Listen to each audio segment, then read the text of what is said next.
Welcome to Gracefully Graying. I am your host, Attorney Henry Gorenbein. Today on Gracefully Graying, I am pleased to welcome as our guest Leslie Katz, who's the Director of Patient Services with Jewish Hospice and Chaplaincy Network, as she leads us in this important discussion of some of the services being offered to seniors who are in need of hospice. Leslie, welcome to Gracefully Graying.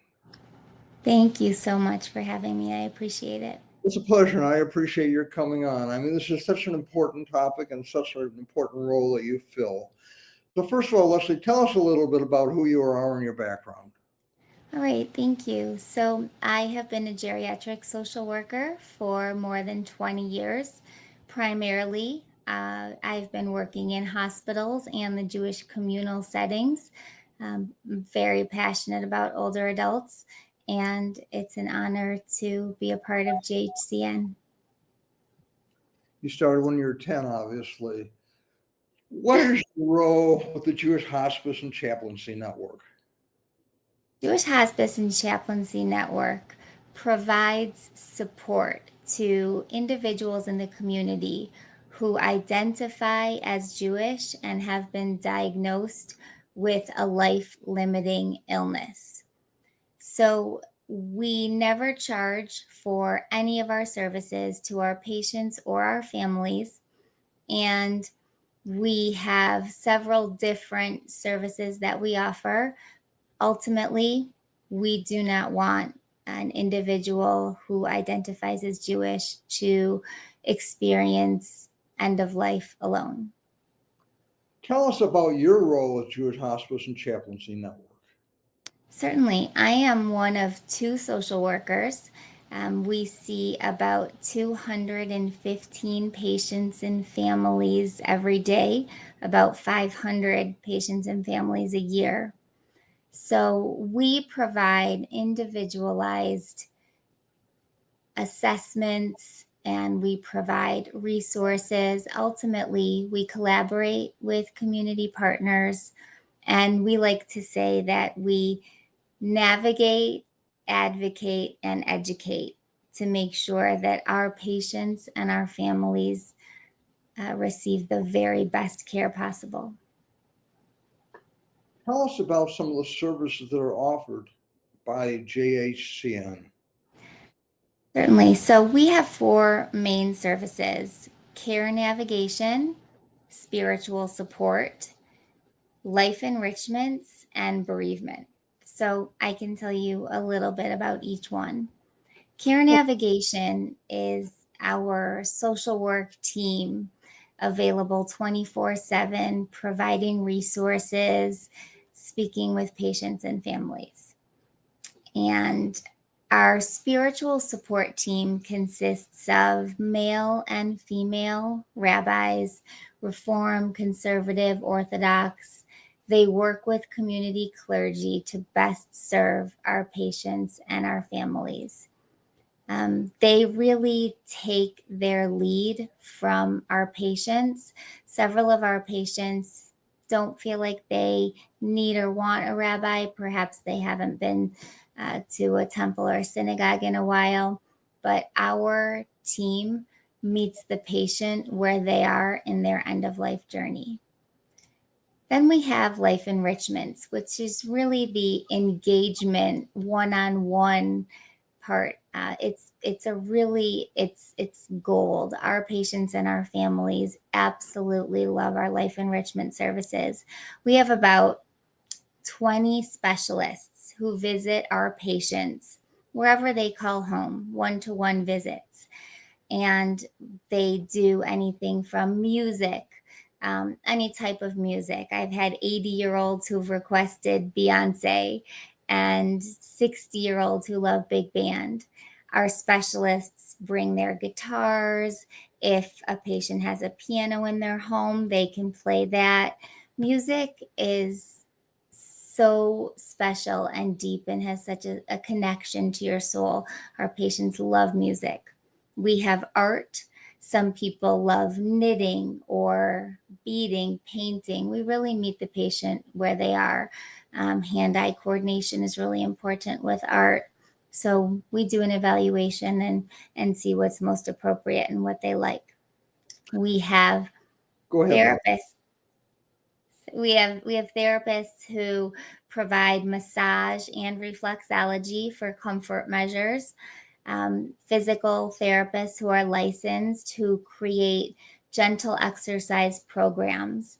This is more of a range of motion program, so our patients can stay moving. It's not like a robust PT that someone would receive in a rehab, but it's very important to our patients if one of their end of life goals is to be able to transfer from bed to couch. Our gentle exercise PTs can help them with that. We have speech language pathologists who created an incredible program called Movement on the Mind. It's a combination of brain and body exercise, specifically designated for those individuals who are living with dementia, Parkinson's, MS. We have salon services. Who doesn't feel better when they get their hair done, right? We even have a lot of men who love getting manicures. Pet visits. Dogs are so special. They make everyone happy. Volunteers who bring that extra sense of engagement. And then lastly, we provide bereavement services.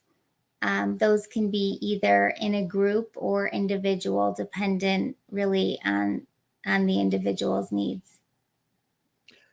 Leslie, tell us a little bit more about the services that are geared towards those with MS, Parkinson's, or dementia. Sure. So we provide services again to anyone in the community who identifies as Jewish with a life-limiting illness.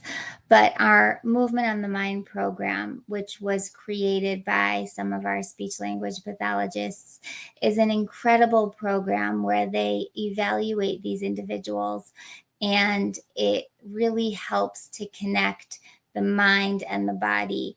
Our team actually went through one of the programs that the specialist created for us, and it was really difficult asking questions while we're dancing, while music is playing.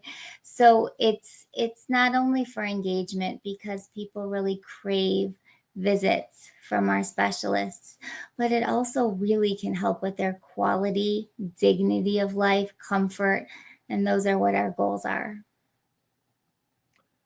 Sounds like you're doing a lot. I mean, some amazing programs. Tell me about the requirements to receive the services offered. It's like, I guess, end of life, but maybe it's not end of life. So tell us a little bit more about what it takes to be admitted or enrolled. Right. Thank you. I appreciate that question. So while the word hospice is in our name, we are not a medical hospice. We do not provide any medical care. We depend on our community partners who are the medical experts to do that. What we do is collaborate with them.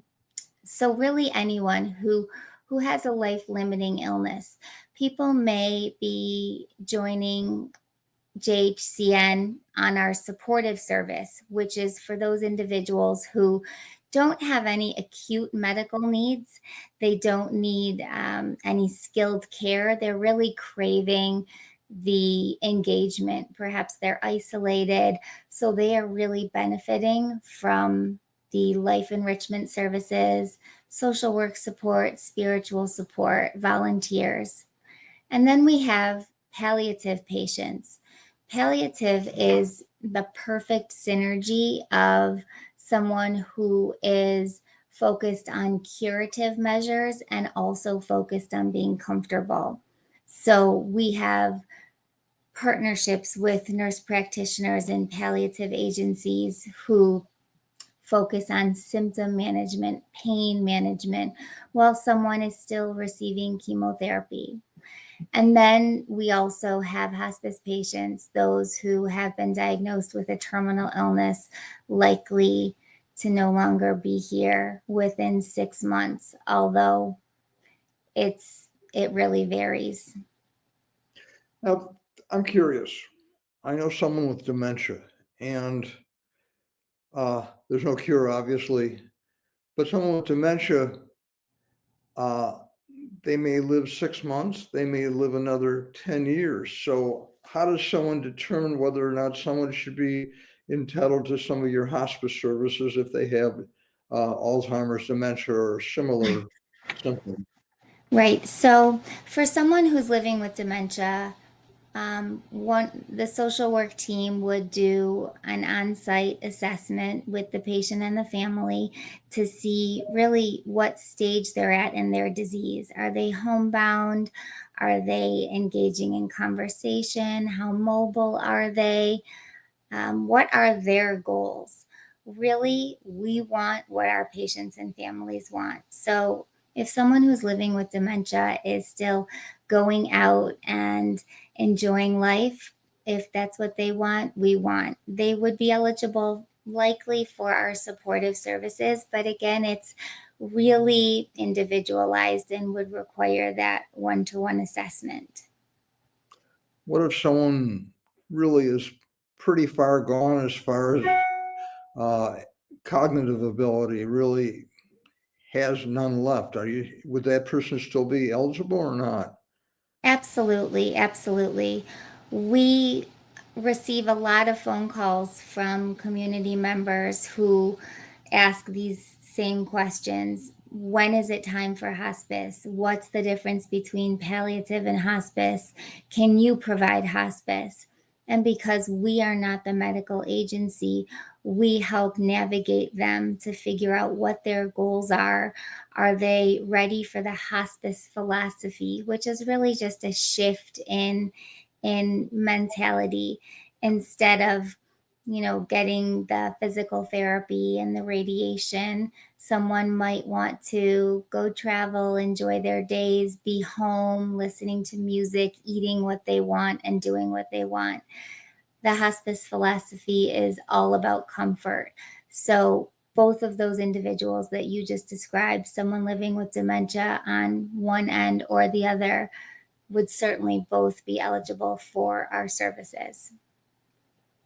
Can someone enter hospice and then leave hospice? Does that happen? Absolutely, that's a great question. Yes, that happens quite frequently, actually.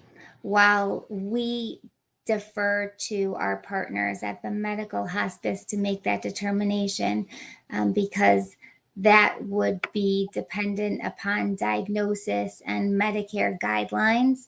It's very common for individuals to sign on and off depending on what their personal needs are. Perhaps someone signs on, thinks it's what they want, and then decides a few weeks later, this is a little much.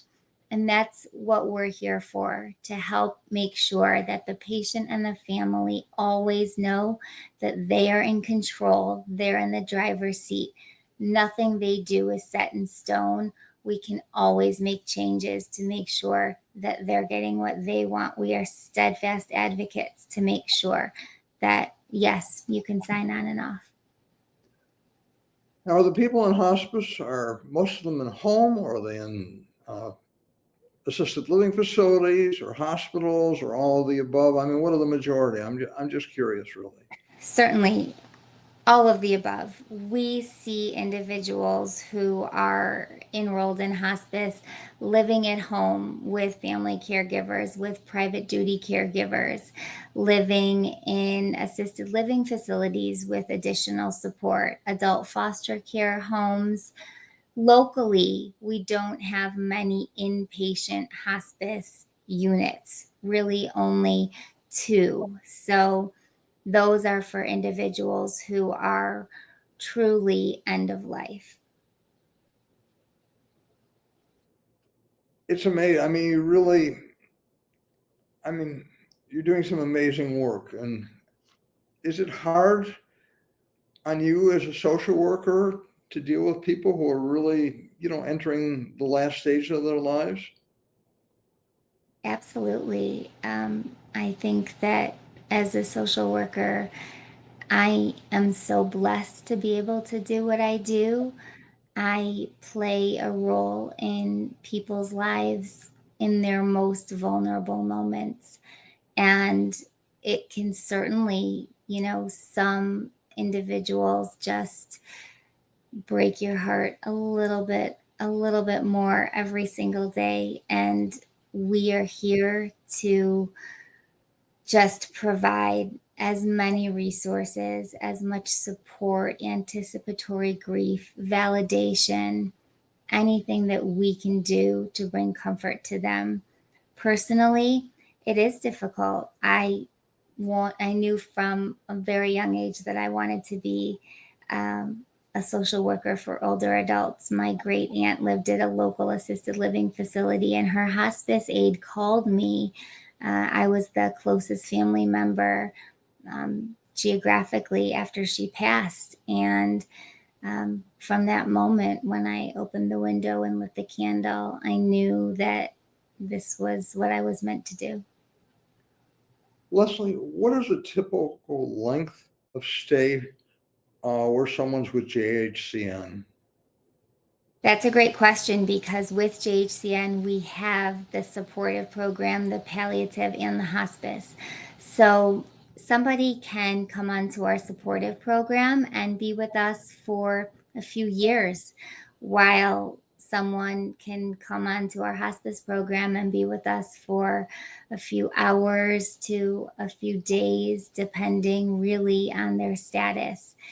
We have been seeing more and more individuals coming to us earlier, which is incredible because it allows us to build that rapport, that trust, have relationships with the patient and the family, and see them through, help them navigate this journey of end of life, whether it's a month, a week, or 3 years. We can provide them with services. Our spiritual support team and our life enrichment specialists are those extra eyes and ears in the home.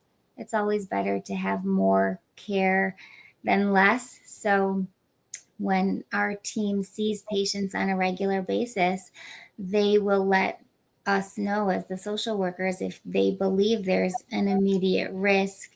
And that's when we go back to our community partners. So there is no limit to the stay, is what you're saying. I mean, it can be weeks, months, or even years.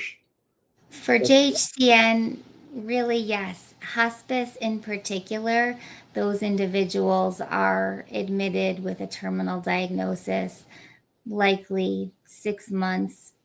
But people are able to graduate off of hospice. A lot of people think that once they're enrolled in hospice, it's the end, and it really isn't. And it could be a new beginning for some people, because if someone is living in pain and suffering, hospice is able to provide them with pain relief and comfort.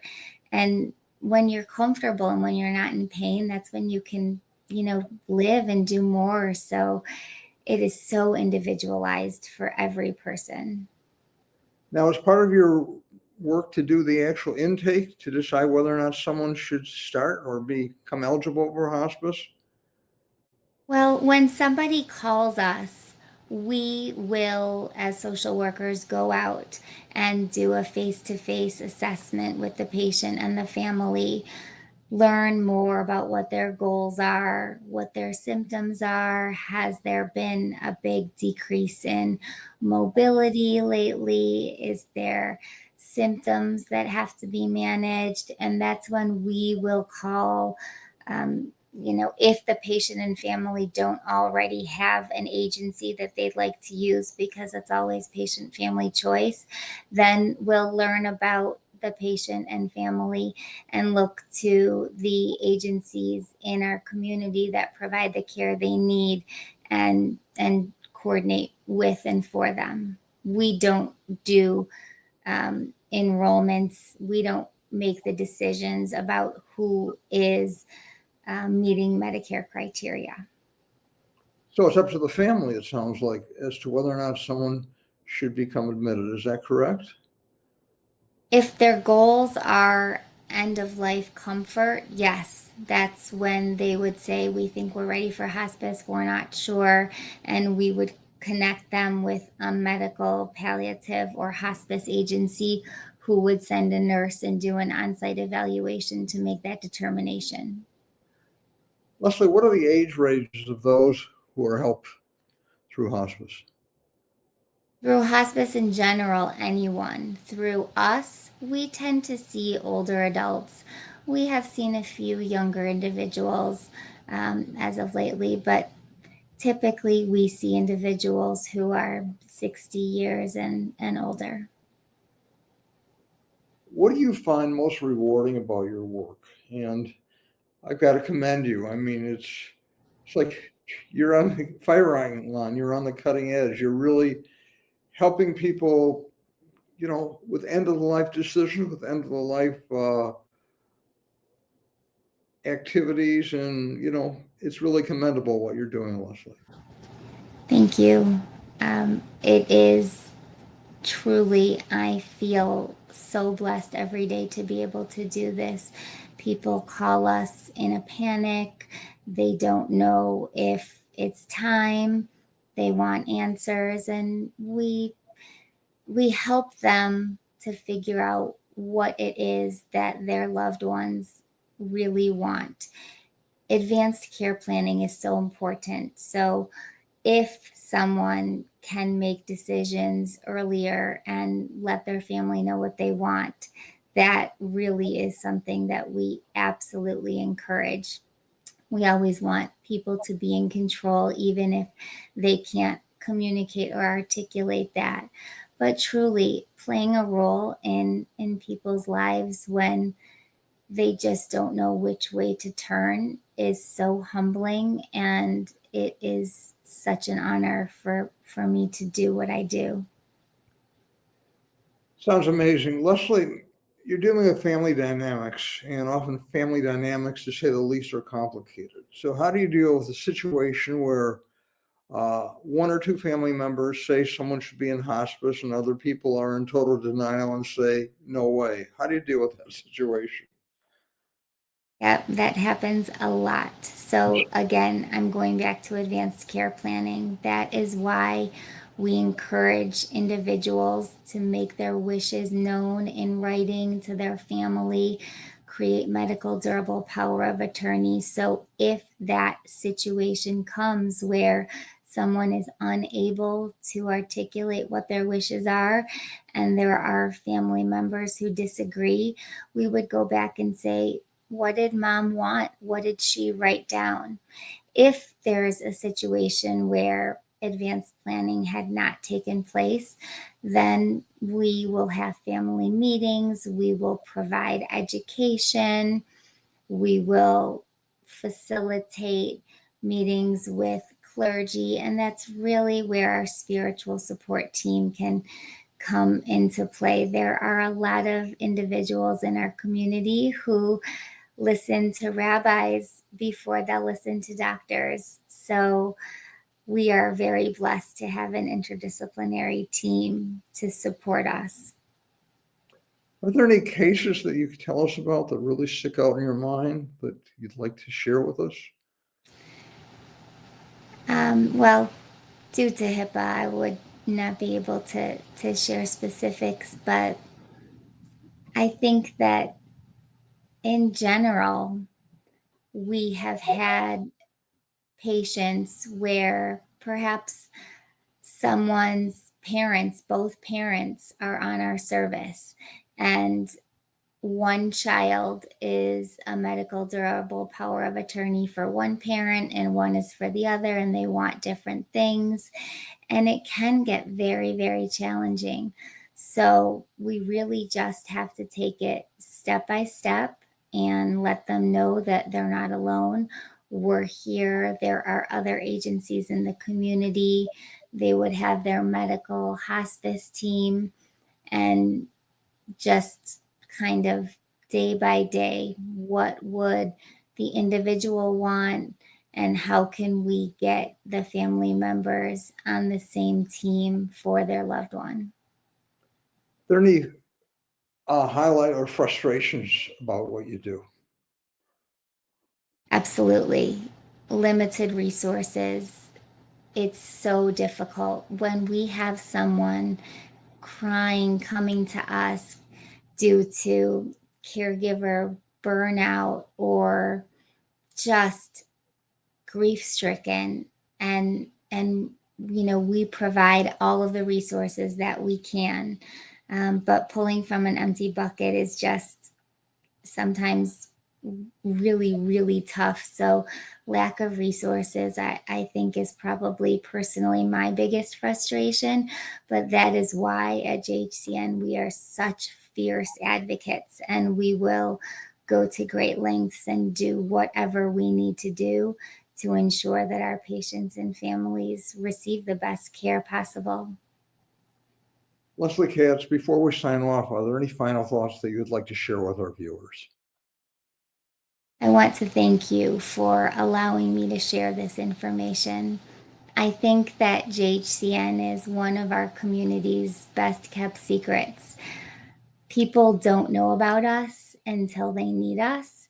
And time again, we have had family members say, I wish I knew about you and you could have helped my dad or my mom. And those are the people, those are the families who become our champions to pay it forward, because we are based on the goodwill model. We never charge patients and families for any of the services that we provide.